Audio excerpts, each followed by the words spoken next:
Welcome back to the pod. I'm here with my man David Burciaga, AIA staff. My man, he keeps me young. He keeps me. Are we still saying fire? Is that still cool? Can I still? Are we still saying lit? It's lit. This is about to be lit. David uh keeps me cool. When I grow up, I want to be like David. So I'm excited for you guys to hear his story, and just how God's moved in his life, how God's moving in his ministry and his family. So, hey, Right. David, you've seen the pod, man. You've done a lot of editing on the pod. Shout out to Yes, an editor, dude. You believe in this stuff, so I'm excited that you get to share your kind of journey.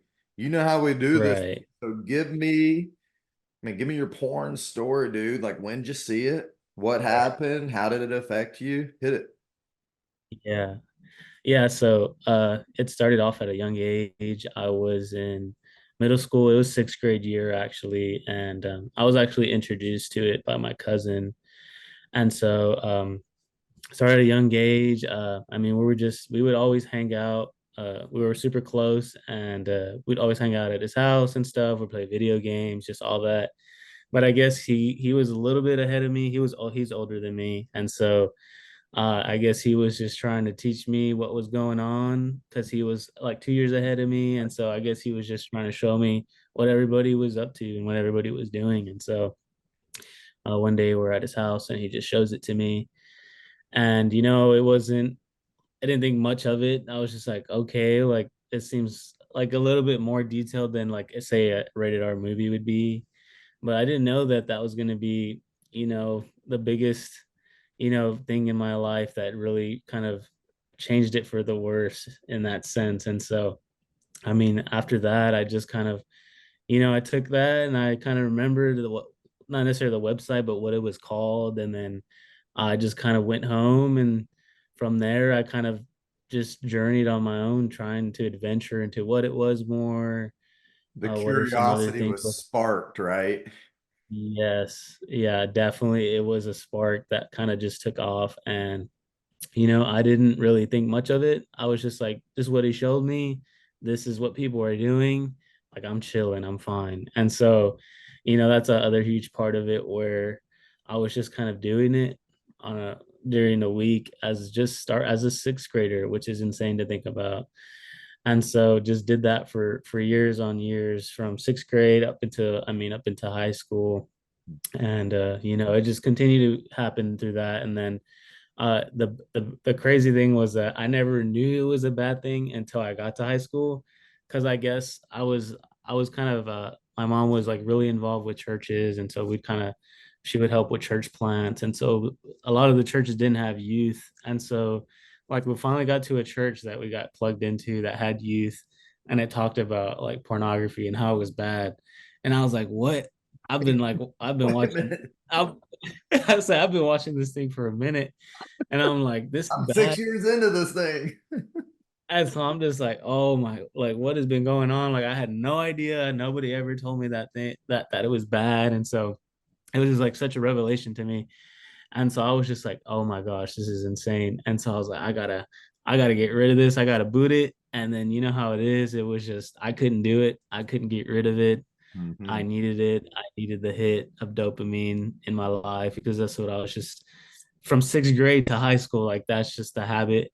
That's what Yeah. my brain was used to. And so I couldn't do it. And so we get to, I think it was my senior year. I went to a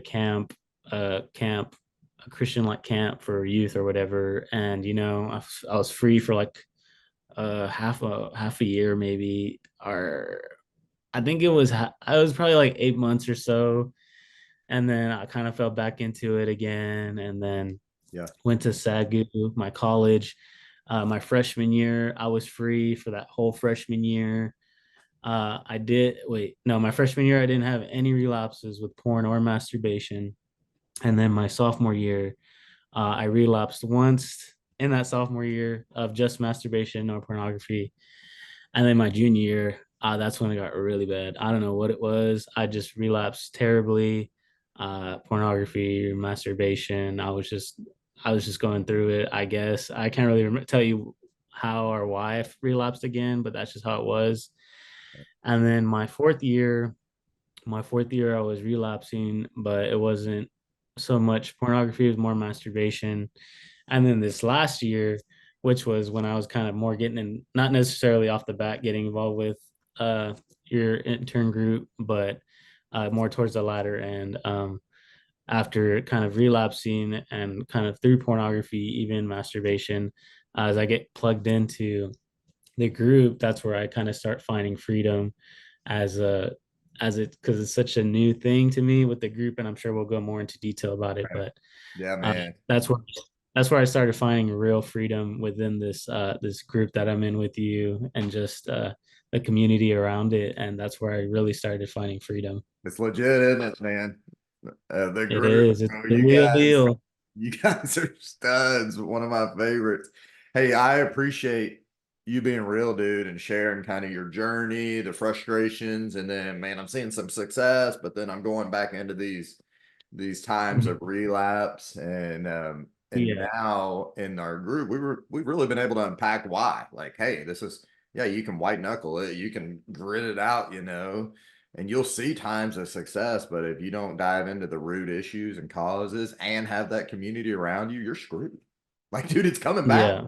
I'd be It interested in will come. the question because I don't remember that part of your story. You went to that camp. How long was that camp? A summer camp or whenever? How It's just a weekend. just a weekend? Okay. Well, that's interesting because man, God bless you. I've met two dudes that I didn't help get free from porn that didn't have a porn problem.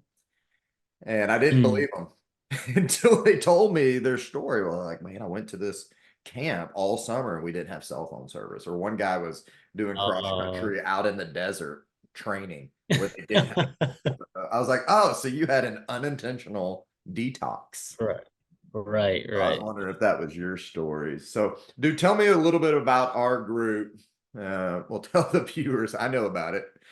Uh, Right. You know why about it. has You it lead it. been why has it been such a blessing for you, and why is that different than what you've done in the past, college, high school, when you kind Yeah. of learned this was a problem? Yeah. Whenever even my local team leader with Athletes in Action, the guy who's kind of helps me here in the kind of local context where I'm at, whenever he asked me that, I think a big crucial part of it, and I remember you even saying it, was like it helps it helps us really get to understand ourselves on a deeper level in terms of where we are, kind of like mentally being mentally aware of what we're feeling and thinking in that moment, and to not get caught up in the fog of things and of the emotion that we're feeling.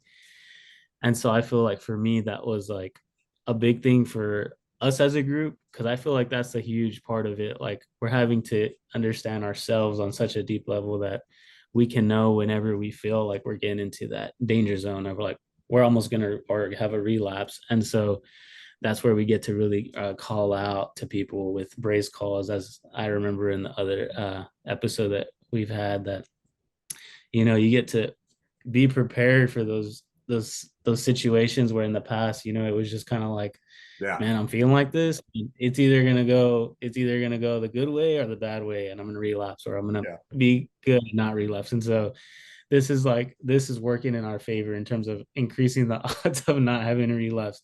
And so And I to feel like that that was point, a what you guys have learned and understood in a really pretty incredible way is that a relapse is not just an event that happens. right, It's the right. process. And Yeah, so say somebody's relapsing on Friday nights or Saturday nights all the time. I mean, that's really because of what the week is building up to it. And you guys yeah, doing your yeah, check-ins, talking to each other, doing those brace calls are preparing yourself for success on those times when you're going right, right. really triggered. So, uh, Yeah. my question is like when you make these brace calls with the dudes, why are you doing it? And how is it benefiting you? Yeah, so the reason I do it is not only to help me to not relapse, but I also do it in the sense for I even in our other group, just the accountability. Like, even within the app with the purity streak and the check-in days of just, oh, I have this accountability here, also with my other intern coworkers, but also like I want to honor God and I want to do my best Right. to, find success in this area.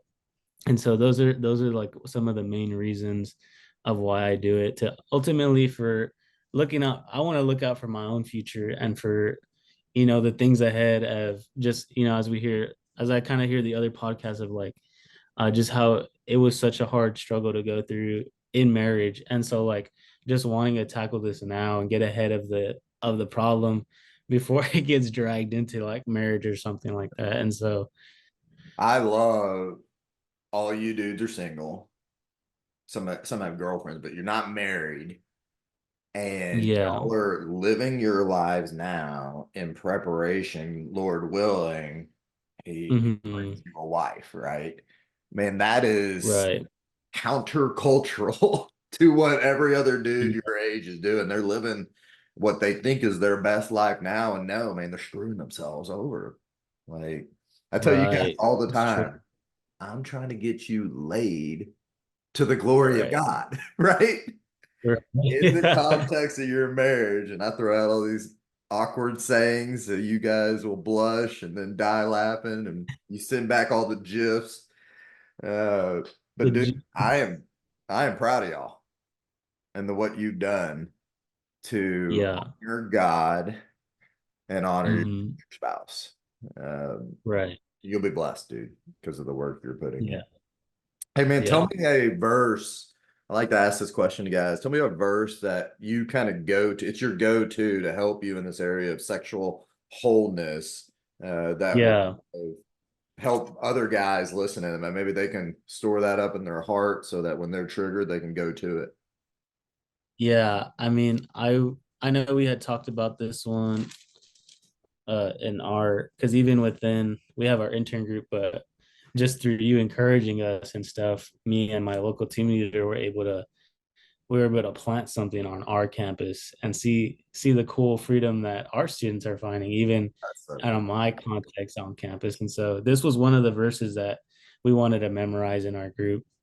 And it really stuck out to me because it kind of helped me relate to our group, but also to see how, even here on my campus, how this verse is really finding, its true meaning for me in that sense. And so I'm up in James 5, and it's 16, and so there's a lot of context around it, but it says, therefore confess your sins to one another and pray for one another that you may be healed. The prayer of the righteous person has great power as it is working. And so I just love that so much because I feel like that's not necessarily what all freedom fight is based around, but it's a huge part of like confessing your sins to one another, um, praying for one another, walking beside each other in the fight. I love how Yeah, we all get to say that we walk beside each other in the fight of finding freedom. And so that's like the huge verse that stuck out to me so in cool. terms of, and it is once you do it and kind of like just bouncing off what we talked about earlier in terms of like the check-ins and stuff. It was so fun because we've even talked about it before, like when I first started doing check-ins, I was like, how do you even do a check-in? And you're like, it's super easy. Just go in there, write how your day's going. And like that first check-in, it was like this big. And I was like, I just didn't know how to express myself. I didn't, yeah, yeah. I didn't know how to do it. Cause like I guess we really never do that as men. We don't No, we get to. don't. Nobody taught us how to do it. And so, yeah, nobody taught us how to do it. And so after kind of like going through it and confessing stuff, talking through my day, just being more mentally aware of what's going on in my life. So now like when I'm not checking in doing my check-ins late, when I have time to do it, they're like a lot bigger. I'm just more aware of what's going on throughout my day. I'm more proactive. And so it's just like it's really cool to see that. And what I love about it, dude, is like you and I talk a couple times a week, and we're in our group, but like, Uh, man, I know what's going on in your life every single day because you right. take a couple minutes to process. And I love that, dude. I feel closer to you guys. I think y'all feel closer to me. So that's Yeah. awesome. I love that James 5 verse, the juxtaposition of sin and righteousness. I mean, those are really opposite, but the prayer of a righteous man is effective, right? And powerful. But how you get that is by confessing your sin. Like those go together. Yeah, Like, what does it righteousness does. look like is confessing sin, but we just don't really see that in our church culture. I'm a little frustrated Hmm. about that. When's the last time you went to church service and somebody stood up front and said, "Hey, I don't want to confess"? When's the last time you went to maybe one of your small groups? Yeah, Man, how I want to confess. I want to give an opportunity. yeah, So we just don't really see that, and I'm kind of frustrated why. I want you to hit on one more thing before we wrap up because it fires me up that you multiplied this on your campus, dude. How was that? right. Was it difficult? Did you find guys were hungry for it? Was it Yeah, awkward? I mean, get kind of walk us through that.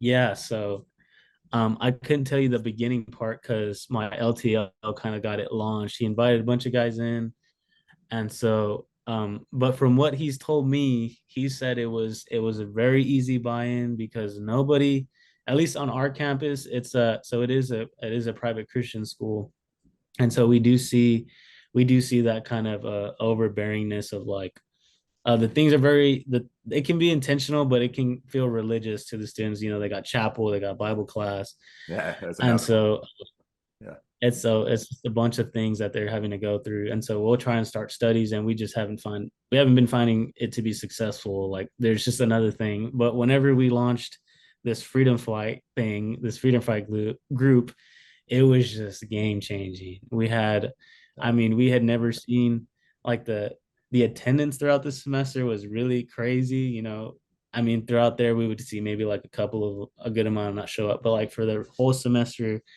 like a lot of them showed up. It was for a lot of them, it was the very first time they've ever shared that stuff. And I think that was the catalyst for the group in terms of like this was very like they'd never done this before, and this is something as a Christian that they've always wanted to do, but they've Yeah. never been able to do it. And so they're like, this group is life changing. Like I've never been able to share this, and now I can, and like I feel this weight off me, and I can share about my relapses, I can share about my failures, my shortcomings, Yeah. and not be judged, and people will pray for me, and we're in the fight together now as Wow. staff, as me and Jared as staff come alongside them and saying like, even us as staff aren't perfect. We're always, fighting the good fight against of against like lust and pornography and Yeah. masturbation. We're right there with you guys, like, and we totally understand that. And so that was like the huge thing of like, as we multiplied it, seeing how, and that's why I love it so much, and that's why I believe in it so much, because it's just like I totally believe God is moving in this area, not only for us as staff, but for students on our campus, that He wants to set students free from this thing that's been holding them back for years. And so it's just been such a blessing to see that on campus. Dude, been my experience too. So you have mobilized a group of apathetic Christians because you gave them the Mm, thing that they wanted the most, and it was yeah, freedom. I want to take a second and speak to any other campus ministries or Christian universities, specifically campus ministries. You can't offer anything really to a Christian university. I mean, they got incredible Bible teachers, theology, they got chapel services 15 times a day. yeah, What are you going to bring? That's why you yeah, can't. It's been my experience with the local Christian university here in Northwest Arkansas. yeah, I bring in the freedom fight and yeah, tell them, hey, I'm going to get you guys free. They're addicted.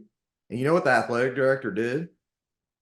She goes, come back and speak to all the male coaches. And then I'm going to get all the male athletes in a room so you can talk to them. They were wow, like, please do this. yo, The door that's was crazy. wide open. And man, I spoke over several years ago to the whole athletic department. I still got guys doing their check-ins and they multiplied it on their team. Yeah, What are you yeah. waiting for, fellas? What are you waiting for? Ministries? Do this. So I'll let that Is be it a crazy? plug for the Freedom Fight. Well, we've been talking about what we do is we use the Freedom Fight app. And it's just incredible because it's so simplified. in how to make these connections like David and I have through the check-ins, through the app. And then there's 5 to 7 minute videos that really walk you Yeah. through the brain science behind what's going on. So that's probably a big thing for you. You're seeing these in college, these seasons of victory and these seasons of relapse. And then you're watching these videos going, well, duh. This Yeah. is what's going on inside my head and why I'm reverting back to my old coping mechanism. Right. And so Yeah. we got to walk through that real well. And so, man, if anybody out there wants to talk more about what David and I do on our campuses, reach out. David's in the Dallas area. I'm in Northwest Arkansas, but we're all connected right here via phone call. So we Yeah. are we're believers in this, right, dude? That's why Yep. this pod All in. because we want to get more All in. mobilized. We Yeah. believe this is a Great Commission issue. We're not going to raise up Right. to fulfill the Great Commission if guys Yeah. like David don't get free and then get others free. We got to do Yeah. something. So, man, what's one thing you would say, last thing, to a guy who's listening to this, who's just kind of on the fence and won't dive all in? What would you tell him right now? Shoot. I mean, I was that guy at one point. Um, I mean, really kind of like I guess my sophomore, junior year here at SAGU. And I'd say it's not worth it to continue to be on the fence. Because I guess at the time it seems almost like I'm okay with where I'm at, and it feels good in that sense just to keep doing it. But in the long run, as you said, like you're doing yourself a disfavor, and you're making things like either you're making things double hard for yourself or triple hard for yourself to just get out of it. And so I just had to get to the realization like I need to do this now for the benefit of myself and for the future, but also just for, you know, for the people who are like going to be impacted in the future. I don't know. It's just specifically thinking of my spouse and my kids, how that's going to be such an important thing that I need to find freedom in for Yeah. them. And so it's just like a huge thing for me. That's a man right there. It takes a man to step up and say those things, dude. That man, hey, I've been broken, but Christ has made me whole. So want Yeah. you to hear from me, man. I love you and I'm proud of you. And I can't wait to look at the next 5 years of your life and see how one how the Yeah. Lord blesses you, to see how you Right. endure, and just watch your ministry multiply because God's faithful. All you're doing is saying, Yeah. I'm gonna abide with Christ and walk in righteousness. And when I fail, man, I'm Right. and what does God promise? Fruit, fruit, fruit, fruit. And dude, you're about to explode. So you guys want a worthy investment of your ministry funds? Holler at David, dude, because he is a good investment. So thanks for watching. I hope you enjoyed this. Share this with other ministers. Share this with other guys. Share this with other people who are trying to figure out how can we get this fight to more people, because we need to hear more stories like David and just guys being vulnerable. So we'll see you next week. Thanks for watching.